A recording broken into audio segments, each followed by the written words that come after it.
This podcast is for voice teachers and coaches to answer the question, how do I grow my teaching business and even break out of that one-on-one lesson model so that I can reach and teach who I want whenever I want?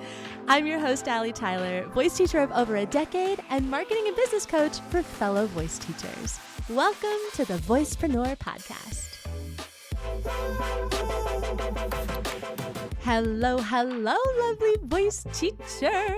Oh, yeah, we be talking about it. We've been talking about one of those topics that everybody wants to talk about. How to raise your prices. Oh my gosh. It's hysterical to me sometimes that this is still one of those topics that we all got to talk about, because part of me is like, man, it's just so dang simple. And the other part of me is like, of course it's not. But ultimately, I actually want you to start with this mindset that it really is so dang simple. We do not have to complicate this, and so many people do. We overcomplicate it, we overanalyze, we freak out. It is like something that I feel brings a lot of stress to a lot of people's lives completely unnecessarily. So I hope, my biggest hope is that this episode helps you feel so freaking empowered. So empowered and grounded and just like, you can do this. Like, this is not hard. You can do this. You got this, and you deserve this. Whoever needed to hear that. You deserve to raise your prices. So actually, let's start there, because I think that is one of the biggest questions that a lot of voice teachers will ask, which is, how do I know when to raise my price? Like, am I deserving of this? Have I been teaching long enough? Like, how do I know this is the right price? Okay, so a couple little things about this. First and foremost, I truly believe that our intuition knows best. And so oftentimes, if you really feel that it's time, it's time. Okay. If you feel like, I am just resenting these prices, they don't feel good, or maybe you've been at the same price for a really long time, whatever the case may be, it doesn't matter. If you feel it in your gut, it is probably time. Here's the other thing. I don't like rules. And I don't think that there is a specific rule of when it's quote unquote time.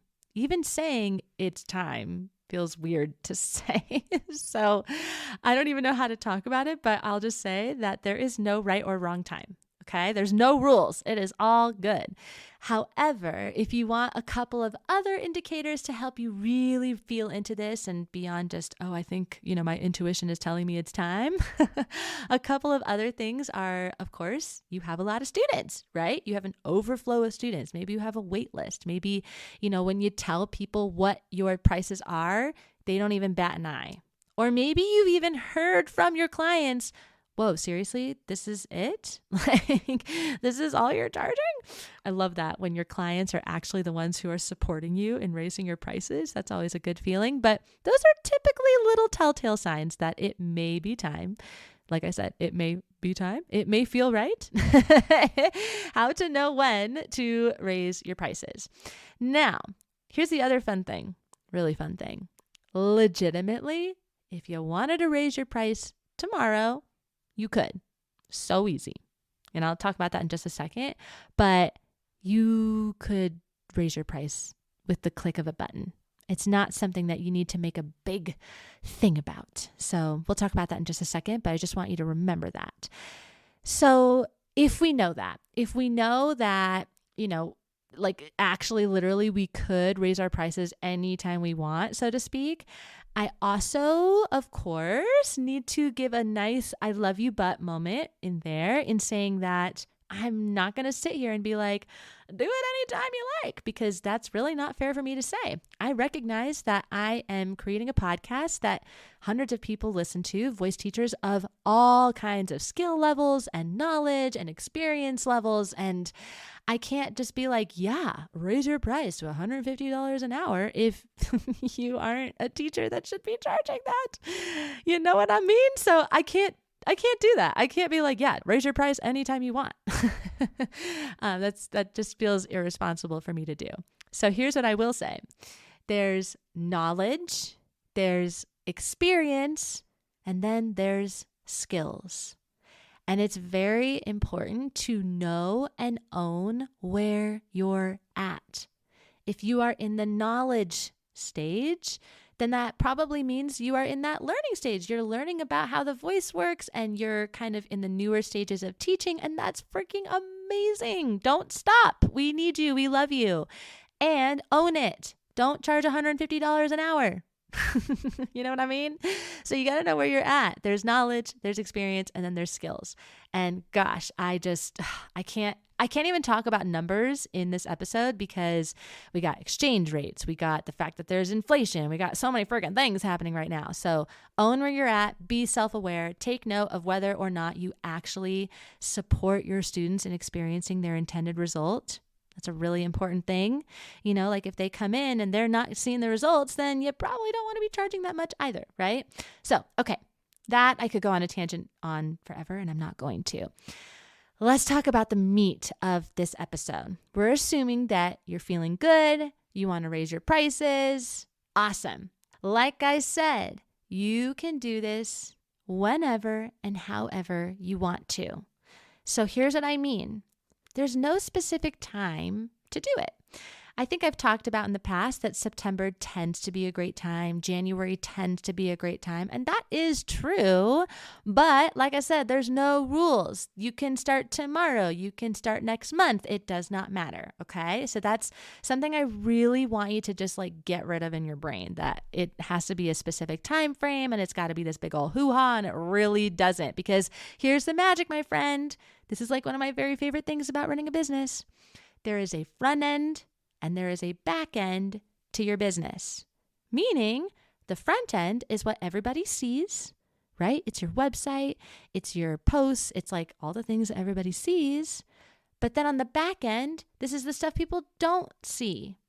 So you can change your rates on the front end while keeping your current students at another rate on the back end.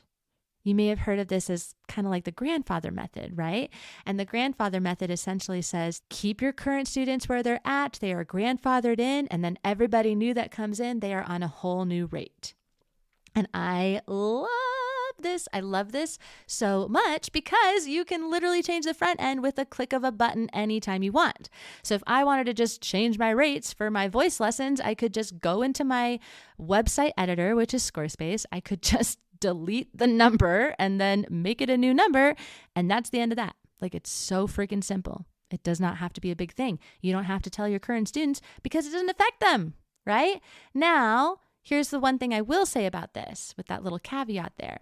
So if you are going to do something like this, the way that you would want to do it is you would actually, in my opinion, end up eventually getting people onto that rate, but you get them there over a period of time. So you let them know. You say, hey guys, you may notice that my rates on my website are a little bit different.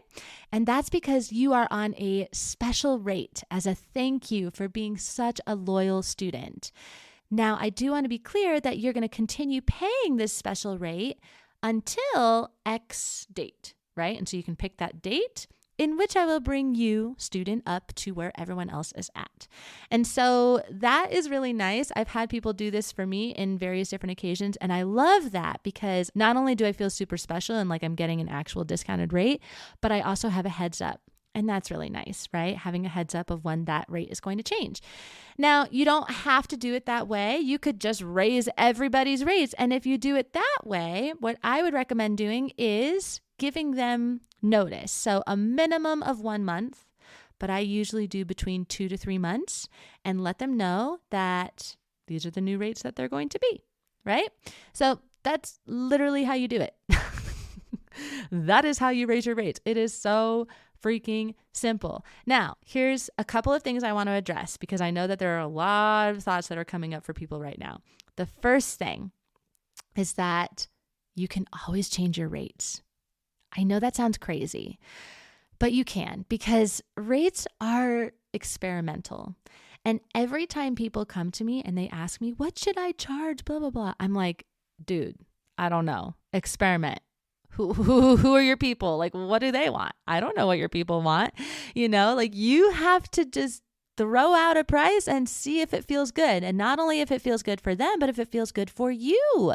And you really won't know, in my experience, until you actually just do it. So for example, I'll actually share a little story about how this went down one time. So one time I changed my voice lesson rates and only one person signed up for the new rates. I did the grandfather method, right? So I kept my current rates, or I kept my current students, I should say, at their rate, but I changed my voice lesson rates for the public, the front end, the new people.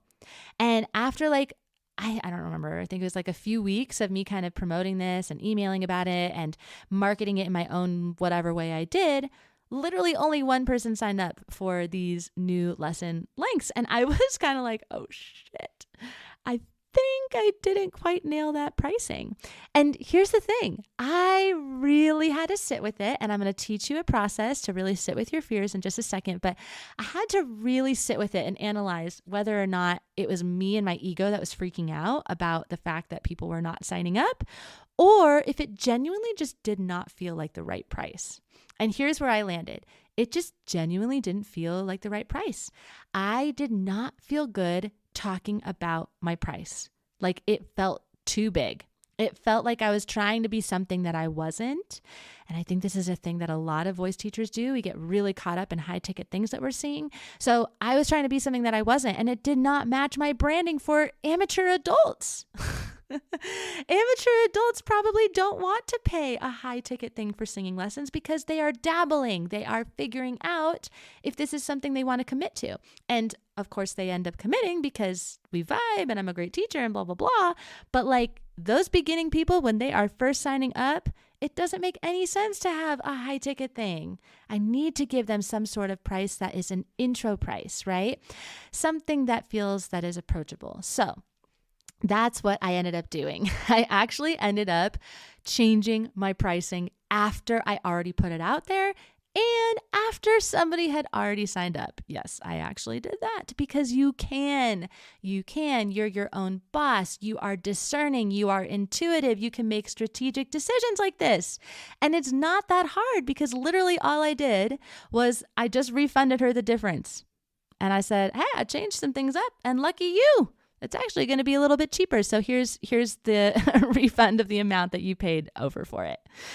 Like it can be that simple, and they love it. And it's fine. It's not embarrassing unless we make it embarrassing. We could just own it and just be like, I changed my mind. This feels better. I actually just did that with 2 Voicepreneur members, and maybe they're listening to this and they know exactly who they are because they got that email from me not that long ago. So that's something I wanted to share, is that it is okay to experiment. It is so okay to experiment. You have to feel into these prices. So let's talk about feelings, and we're going to wrap it up with a little bow because I know that feelings are the biggest part of raising prices. It is the biggest, hardest part. And when I say feelings, I really mean fears. I mean that voice in your head that brings up all kinds of stories and shit and is going to really freak you the fuck out. Trust me, I have been there and I know exactly what this feels like. So here are some of the fears that might come up when it comes to raising your price. If I raise my price, if I raise my rates, people are going to leave. It's probably the biggest one, right? My students are going to leave. Or if I make them too high, people are going to be upset. Or I'm not worthy of this price. That's a big one. I'm not worthy of charging this much, right? So what I want you to do is I want you to first recognize what that fear is. And please, I invite you to do it right here in this space together. I want you to really think about what is it that you are afraid of when it comes to raising your price. And then here's the biggest thing, my friend. Everybody feels fears around this. everybody. It is so normal. So if you know that, and you know that every time you raise your rates, you're going to have that voice pop up, it actually kind of becomes a little bit humorous. Like that's how I feel about my ego voice, where I'm like, oh, there you are again. I wondered when you were going to show up. There you are at 4 a.m. There you are, you silly thing, always trying to interfere with me growing. And that's ultimately it, my friend. Raising your rates means that you are growing. It means that you are up-leveling. You are raising your frequency. You're literally rising up. Like your prices are an actual reflection of that. And that is going to feel so freaking uncomfortable for our ego. There is nothing more uncomfortable than up-leveling and rising up, growing. We want to stay in our comfort zone, for things to feel certain, for things to feel familiar, right? And so it's totally natural that this voice is going to pop in with all kinds of fears and all kinds of stories and thoughts around why you shouldn't raise your prices or why that was a terrible idea for you to do that, right? And that's okay. You are normal. It's okay. Part of rising up, I feel, and part of up leveling, and this is like the biggest, best thing that I have integrated in my life, is that up level is you witnessing this within yourself. The up level is actually you witnessing your own ego within yourself. And you practicing, continuing to hold the energy of trust. Trust in your decision. Trust that the right students won't even bat an eye at the price, because they won't. Trust that the people who have not found you yet, but they're going to find you soon, are also not going to bat an eye at the price, and they're going to be delighted and excited to pay that price. And you continue to hold that energy every single day. What if that's the game of up-leveling? What if that's the practice? What if this is not about up-leveling being a destination, but up-leveling being a journey? This is the fucking journey right here. This is you embodying every single day an attitude of yes, please, and thank you. And every time that you talk about your prices, you're like, damn straight. Right? Like, what if that's the actual energy that is required of you to meet the price that you put out? So here's a question to ask yourself. Does your price match your confidence? Are you confident with that price? How can you embody that every day? What if that is the game of up-leveling? Here's the thing, my friend. Let's be real. Students might leave you, right? They likely won't, but they might. And if they do, I am willing to bet that for most of the students that leave, you either aren't surprised that they left or you're a little bit relieved. That often happens when we raise our prices. It's kind of like, I imagine the universe doing this sort of thing where it's like, yes, you did it. Now we're going to really help clear away all the cobwebs, all of the things that are not supportive of your up-leveling. And oftentimes that is going to be a student, right? So this happens to me all the time where students will leave and I'm kind of like, okay, that's okay. Thank you. That's fine. And you're a little bit like, not surprised, a little bit relieved. It's all good. I also love to view price and offer changes exactly in that way, where it's kind of like that is the beautiful, necessary transition. And the best part about transitions is that there is another side. Okay? There is another side. You are going to be able to look back at the time that you raised your prices a few weeks from now or months from now or whenever it is and be like, holy shit, I am so glad I did that. I am so glad I did that. Because, like I said, transitions, there's always another side. It is a messy middle. You're going to be dealing with your ego a lot. You might be dealing with some parents, but probably not, but maybe, and that's okay too. And then you're going to get to the other side and you're going to be like, oh my God, I have better students. I'm getting paid more. I feel really good and not resentful around my own freaking pricing. Holy shit, I'm so glad I did that. Right? And I'm just going to leave you with this.